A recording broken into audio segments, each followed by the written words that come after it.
Lebanon के Iran समर्थित आतंकवादी संगठन हिजबुल्लाह ने अपने पूर्व नेता हसन नसरल्ला का 5 महीने बाद अंतिम संस्कार किया है। यह अंतिम संस्कार रविवार 23 फरवरी को बेरूत में हुआ, जिसमें हजारों लोग काले कपड़े पहनकर शामिल हुए। नसरल्ला के साथ ही हिजबुल्लाह के नए नेता हाशिम सफीद्दीन का भी अंतिम संस्कार किया गया, जो नसरल्ला का उत्तराधिकारी बनने से पहले ही मारा गया था। जब नसरल्ला और सफीद्दीन के ताबूत एक ट्रक में रखकर भीड़ से गुजर रहे थे, तब वहां की महिलाएं रो रही थीं। इस दौरान एक दिलचस्प घटना हुई जब आसमान में इजराइल के लड़ाकू विमान उड़ते हुए नजर आए। इसके बाद नीचे मौजूद लोग अचानक असहज हो गए, लेकिन जल्द ही लाउडस्पीकर से इजराइल के लिए और अमेरिका के लिए नारे लगने लगे। नसरल्ला की मौत पिछले साल सितंबर के अंत में इजराइल के एक हवाई हमले में हुई थी। उसकी मौत के बाद उन्हें स्थायी रूप से उनके बेटे हादी के बगल में दफनाया गया था, जो 1997 में हिजबुल्लाह के लिए लड़ा था और मारा गया। इस बीच रविवार को नसरल्ला का अंतिम संस्कार किए जाने के दौरान इजरायली सेना ने उसी दिन 27 सितंबर को बेरूत पर किए गए हवाई हमले का वीडियो फुटेज जारी किया, जिसमें हिजबुल्लाह के नेता और अन्य शीर्ष अधिकारी मारे गए थे। इस फुटेज में एक लड़ाकू विमान को बेरूत के ऊपर बम गिराते हुए दिखाया गया और नीचे विस्फोट होते हुए नजर आ रहे थे। टाइम्स ऑफ इजराइल की रिपोर्ट के मुताबिक इस हमले में इजरायली वायुसेना के विमानों ने बेरूत के दक्षिणी इलाके दहिया में हिजबुल्लाह के मुख्यालय पर 82 भारी बम गिराए थे, जिससे कई इमारतें ढह गई। नसरल्लाह की इजराइल के हमले में मौत ने हिजबुल्लाह संगठन को बड़ा झटका दिया। इजरायली रक्षा बल यानी कि आईडीएफ के मुताबिक इस हमले में नसरल्लाह के अलावा 20 से ज्यादा हिजबुल्लाह कमांडर्स की मौत हुई, जिसमें हिजबुल्लाह के दक्षिणी मोर्चे के कमांडर अली कराकी और ईरान के रेवोल्यूशनरी गार्ड कॉर्प्स के जनरल अब्बास की जो शामिल थे। इस हमले के बाद अक्टूबर में इजराइल ने बेरूत पर एक और बड़ा हमला किया, जिसमें नसरल्लाह का चचेरा भाई और उत्तराधिकारी हाशिम सफीद्दीन मारा गया। सफीद्दीन को नसरल्लाह का उत्तराधिकारी माना जा रहा था, हालांकि उसकी घोषणा नहीं हो पाई थी। रविवार को सफीद्दीन को नसरल्लाह के साथ ही दफनाया गया। इजरायली रक्षा मंत्री इजराइल कॉट्स ने इस हमले के उद्देश्य को स्पष्ट करते हुए कहा कि हिजबुल्लाह को एक सख्त संदेश देने के लिए किया गया था कि अगर हिजबुल्लाह ने इजराइल पर कोई हमला किया तो उसे पूरी तरह से नष्ट किया जाएगा।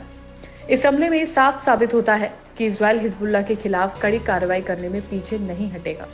हिजबुल्लाह के लिए नसरल्लाह की मौत और सफीद्दीन की हत्या दोनों ही बड़े धक्के थे, क्योंकि नसरल्लाह संगठन के सबसे अहम नेता और सफीद्दीन को ही उनकी जगह लेने के लिए तैयार किया जा रहा था।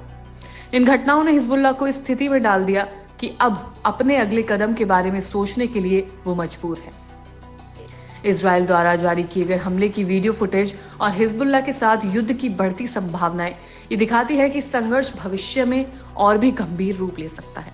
ये घटनाएं लेबनान और पूरे मध्य पूर्व के लिए महत्वपूर्ण है, क्योंकि हिजबुल्लाह का प्रभाव केवल लेबनान तक सीमित नहीं है, बल्कि पूरे क्षेत्र में ईरान के प्रभाव का एक बड़ा हिस्सा है।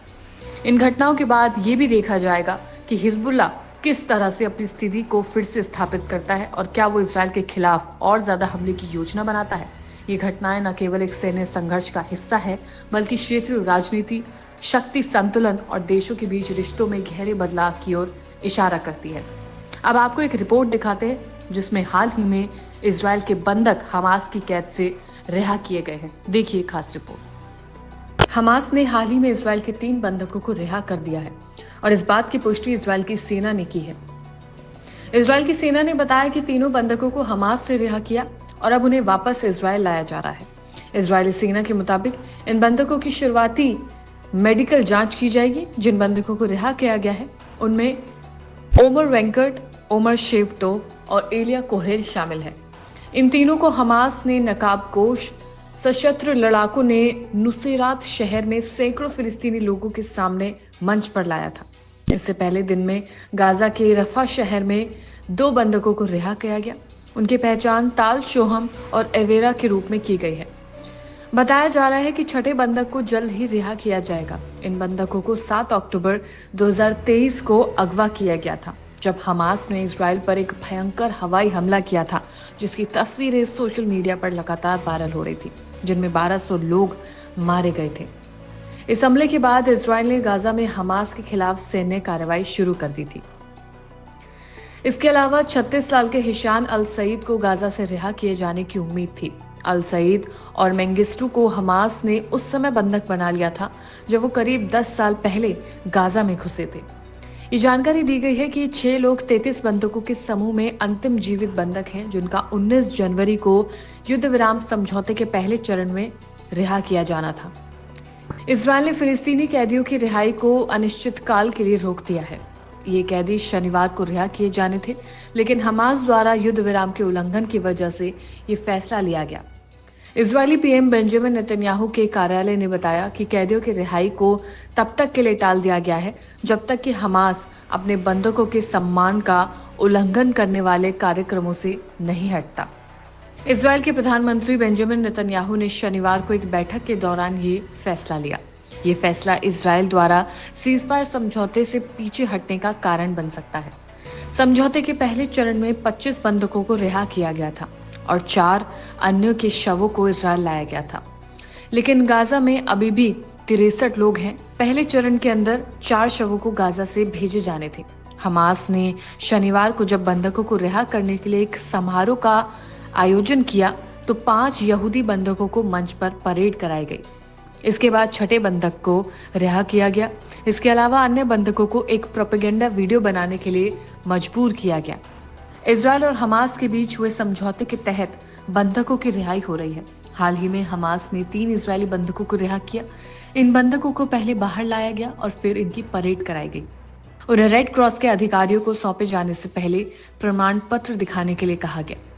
रिहा किए गए बंधकों में से एक उमर है, जो अपनी रिहाई की खुशी को बड़े अलग तरीके से व्यक्त करते हैं। उनकी तस्वीरें लगातार सोशल मीडिया पर वायरल हो रही हैं। उन्होंने पहले हमास के लड़ाकों से हाथ मिलाया और फिर भावुक होकर उनके माथे को चूम लिया। ये तस्वीरें कैमरे में कैद हो गई और सोशल मीडिया पर वायरल हो गई।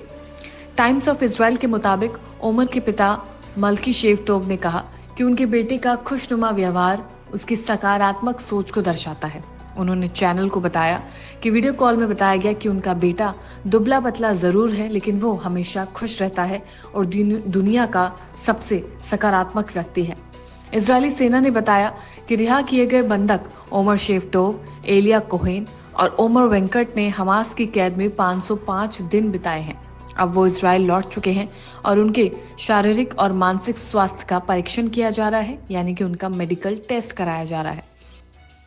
इस तरह हमास द्वारा इजरायली बंधकों की रिहाई और उसके बाद होने वाले घटनाक्रमों ने एक नई दिशा में युद्ध विराम समझौते को प्रभावित किया है।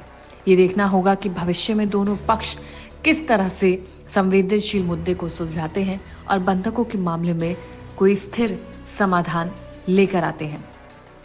इजरायल के प्रधानमंत्री बेंजामिन नेतन्याहू ने शनिवार को एक बैठक बुलाई जिसमें उन्होंने कई अहम फैसले लिए। ये फैसला इजरायल द्वारा युद्ध विराम समझौते से पीछे हटने का कारण बन सकता है। समझौते का जो पहला फेज था उसमें 25 बंधकों को रिहा किया जाना था और 4 अन्य के शवों को इजरायल लाया गया था, लेकिन गाजा में अभी भी 63 लोग हैं, जिनमें से कुछ लोग अभी भी जीवित हैं। हमास ने शनिवार को जब बंधकों को रिहा करने के लिए एक समारोह आयोजित किया तो 5 यहूदी बंधकों को मंच पर परेड कराई गई, जिसके बाद से बेंजामिन नेतन्याहू का गुस्सा भी देखा गया। लेकिन हाल ही में इजरायली फिलिस्तीनी कैदियों की रिहाई को अनिश्चित काल तक के लिए रोक दिया गया है। ये कैदी शनिवार को रिहा किए जाने थे, लेकिन हमास द्वारा युद्ध विराम के कई उल्लंघन किए गए जैसा इजरायल ने दावा किया है। उसी वजह से इजरायली पीएम ने फैसला लिया है। उन्होंने फैसला लिया कि अब ये जो रिहाई है कैदियों की, जो फिलिस्तीनी कैदियों की रिहाई है, वो रोक दी गई है। अभी कब दोबारा से शुरू होगी ये अभी किसी को नहीं पता। प्रधानमंत्री बेंजामिन नेतन्याहू के कार्यालय ने बताया कि कैदियों की रिहाई को तब तक के लिए टाल दिया गया है जब तक कि हमास अपने बंधकों के सम्मान का उल्लंघन करने वाले कार्यक्रम से नहीं हटता। इजरायल के प्रधानमंत्री बेंजामिन नेतन्याहू ने शनिवार को ये निर्णय लिया।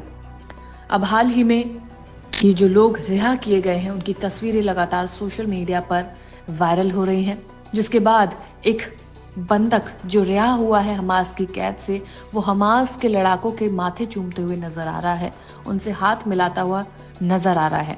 इनको 7 अक्टूबर 2023 को अगवा किया गया था, जिसके बाद अब इन्हें रिहा कर दिया गया है और इनकी लगातार जो वीडियो है वो सोशल मीडिया पर वायरल हो रही है। अब इस तरह से हमास द्वारा इजरायली बंधकों की रिहाई और इसके बाद होने वाले जितने भी घटनाक्रम हैं उसमें देखा जाना ये है कि युद्ध विराम इसी तरह से चलता रहे और बंधकों की रिहाई होती रहे। हालांकि इजरायल की तरफ से जो फैसला लिया गया है फिलिस्तीनी कैदियों को रिहा ना करने का, उसके बाद से ये डर पैदा हो सकता है कि क्या आगे भी बंधकों की रिहाई ऐसे ही जारी रहेगी। ये देखना होगा कि भविष्य में दोनों पक्ष किस तरह से संवेदनशील मुद्दे को सुलझाते हैं और बंधकों के मामले में कोई स्थिर समाधान प्राप्त होता है या नहीं। हालांकि मुश्किलें उनके लिए हो सकती हैं जिनके लोग अभी भी हमास की कैद में हैं। उन परिवारों के लिए मुश्किल हो सकती है जो अभी भी हमास की कैद में हैं। हालांकि देखना ये होगा कि इन लोगों की रिहाई अगले शनिवार तक होगी या नहीं। फिलिस्तीनी कैदियों की रिहाई कब तक होगी ये भी देखने वाली बात होगी। इजराइल के प्रधानमंत्री क्या फैसला लेते हैं ये भी देखने वाली बात होगी और हमास क्या फैसला लेता है इस पर भी क्राइम तक की नजर बनी हुई है।